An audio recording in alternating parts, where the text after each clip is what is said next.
here we are in CES at the Stagwell Content Studio. I'm Dan Gardner, co-founder and chairman of Code and Theory.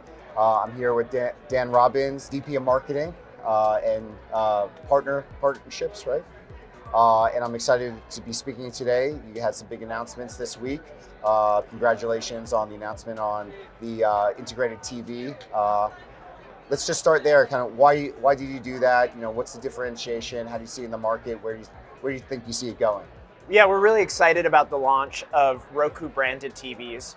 To take a step back, Roku's mission is better TV for everyone. We're the #1 TV in operating system in the US, in Canada, and Mexico.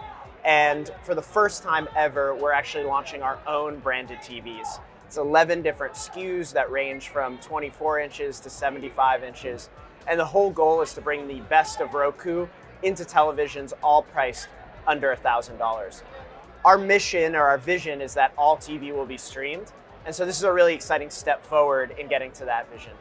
And how do you see the integration of what Roku has done in the past, integrated with the hardware of the TV and owning that as an entire ecosystem? How do you see that as changing things for either your organization or the customer experience? We're really a platform first and foremost. And so that means not only do we make hardware, players and sticks that plug into your television, we also now make our own TVs. In addition to that though, we run an operating system. So we are as the #1 TV streaming platform in the US and Canada and Mexico. We're a key partner and distribution point for every major streaming service and channel out there. We work with them to help build their businesses, to find subscribers and viewers and to get their shows and content out there. We also are a key platform for advertisers and for marketers. More ads run on the Roku operating system than the next 6 TV operating systems combined. So in a world where streaming is mainstreamed, we really view this as a way to bring the entire ecosystem together. And that's what we're really excited for going into this year. It's super exciting. I mean, one of the interesting things and trends I've seen at this year's CES is, CES traditionally for the last, decade or two has been about the next size TV, the next spec on a TV. And this year, for the first time, no one cares about specs. No one cares how big the TV is. It's not about that. It's about other things, how the experience revolves around the TV and the TV as a screen, as a center point within one's living room. And you just talked about how you're a platform and a platform that enables things. So, through those different lenses, whether it's like enablement in the living room or enablement in the home to the enablement for advertisers, I'm curious, like, where do you see it in the home? Let's start. Where do you see that going, the role of the screen, like beyond even just entertainment consumption? Or do you think it goes beyond entertainment consumption? Do you see a future where Roku plays a role in that? What's interesting is when we look at why consumers choose Roku, it really comes down to ease and choice and convenience. They want to be able to sit down in their living room, turn on their TV, and have a product that doesn't need a manual, that has a simple remote, that they know their grandparents are going to be able to use. And when we think about not just the TV, but the whole experience, it really flows through everything. So several years ago, we launched the Roku channel. It's our owned and operated streaming service. It's now one of the top services on our platform. And it was really born out of an insight that the #1 searched for term on Roku.com was free. And so consumers are looking for easy to access movies and television. They want to be able to do it on their terms. And so that's a thread that comes really through everything. Okay, so let's go back to the free, because I think that's an interesting topic, especially advertising, obviously, or I believe that actually we're just at the start of what advertising means in a TV world beyond sort of the traditional, just put 30-second spots in, over the top or in connected TV. So what do you think that means in terms of advertising? You talk again, as a platform, you're an enabler. So how are you thinking about enabling advertisers to do new and interesting things? Because traditionally, they just haven't done it on TV. You've seen it on other digital platforms, incredible innovation. I'm not just talking about targeting, but actually behavioral innovation. So what do you think your role is and where do you see that going? We think there's a huge opportunity to create better television advertising. When you think about streaming, the promise is that it really is the best of TV advertising, the largest screen in the home, sight, sound, and motion. and the best of digital advertising, the data, the precision, the measurement, and it really comes together in one place. When we look going ahead into the year, we think there's a couple of really exciting things. The first is data and working with platforms that have a direct relationship with the consumer, who know who they are, what they like to watch, and what's going to resonate with them. And so that precision for both targeting and for measurement, super important. The second thing is really the creative, to your point, Dan. We have an opportunity as an industry to go beyond the traditional 30-second spot, to use the full streamer's journey as a way to bring brands into the home. And so that could be really integrating into the Roku home screen and user interface, surprising and delighting with free movie nights, taking advantage of the screensaver and the search process.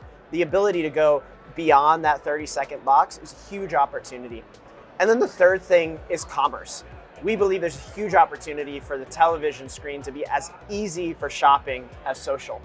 Last year, we announced a partnership with Walmart where consumers can actually buy a product from a Walmart ad with just a click of their remote. So they click OK and they get an email in their inbox with information and shipping details from Walmart. So I want to talk about the Walmart and e-commerce because I think that's incredibly interesting. But you know, the point before that, you know, I see an analogy in, I think it was 2007 at CES when Apple announced the iPhone, which actually wasn't in Las Vegas. And what was interesting about that was it was the start of a new type of behavior. And that new type of behavior created new opportunities to be creative for marketing and everything in between. So how are you thinking about behaviors, you know, within whether interactions? Obviously you have voice commands, and voice clearly is the future of some type of behaviors, but how are you thinking about creating the platform for behavioral innovation around this creativity? You know, not just only like placement within this moment of the consumption experience, but actually behavioral changes to how people maybe engage with the brands. And obviously e-commerce is one of that. I think we go deeper on that, but just more broadly, how do you think about the innovation of behavior as a creative mode for advertisers and creative people to create new ideas even beyond what Roku is thinking? So, I mean, our call to the industry is to come create with us and define what those moments and that canvas looks like. To me, there's two big things. The first is the streamer's journey is not just what they're watching, it's what they search for, it's how they find it, it's what they do after, it's the whole experience. And we're at the beginning of really figuring out how can brands do interesting and exciting things that build relationships in streaming. So again, our call to creatives out there is come join us and let's figure this out together. The second thing to me is when you look at creative in advertising, it often starts with whatever came before it. So the first radio ads were really just readouts of a print ad. The first television ads were the audio of a radio ad with just a still image over it. And the first ads in TV streaming are really just the 30-second ads that exist in traditional TV. We're now at that moment because streaming is mainstream. Roku reaches more than 70 million active accounts. Roughly about half of Americans watch something on a Roku in the last month. And so that's a huge scale to try to create something new. And we're really excited about that. Yeah, I think that's exciting. And I agree, it's so immature on where it could be in a positive way, in like the creative opportunity way.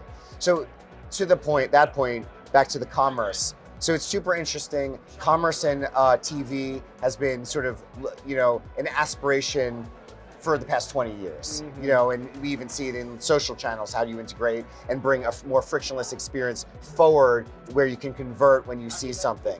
So where do you see that going? I think the first step is sort of, okay, you see an ad, you pause it, you see the items in the ad, you check out. But beyond that, do you guys have, you know, interesting ideas on where you think that goes beyond the just conversion method versus the browsing and other sort of interactive elements from a commerce standpoint? Yeah, the goal is to make shopping on TV as easy as it is on social. And we're really confident that we're getting there. You can go from seeing the ad to getting that email in just a couple clicks. So the experience is fundamentally easier than it was 10 or 20 years ago, to your point, when people were just starting to talk about that. To me, the real difference now is a couple things. One, the data. We know who our users are, and so getting the ad to that right person, much more likely to make them actually add it to cart and shop. The second thing is the optimization. So the ability to change the creative and make sure that it's being adjusted in real time, that's hugely important to commerce. And then the third thing is starting to learn what works. So in some of our early tests, we found some interesting things about the actual experience. One, QR codes don't tend to work well on television. You got to pick up your phone, find it, the ad's moving, and by the time you get there, it's gone. Second thing is that the creative really needs to lean into shoppability. Yep. So it's got to have a call to action that reminds the user they can actually buy this product right now, not just when they're in store next.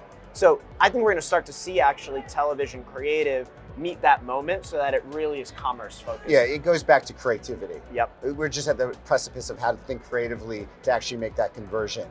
So to that point, oftentimes whether it's commerce or other type of advertising goals, it's traditionally a user journey that starts on one device and goes to another device that goes to maybe a physical touch point. So now that the device is more connected and a lot smarter, you talk about data and targeting, how are you thinking about connecting the journey of whether it be content consumption, whether it be entertainment, whether it be the facilitation of advertisers to reach their audience in more connected user ways, both in the home, around the home, and outside the home? What is your thought process from a platform perspective, like a higher order, to enable that for advertisers and consumers to really get the best value of connecting their journey?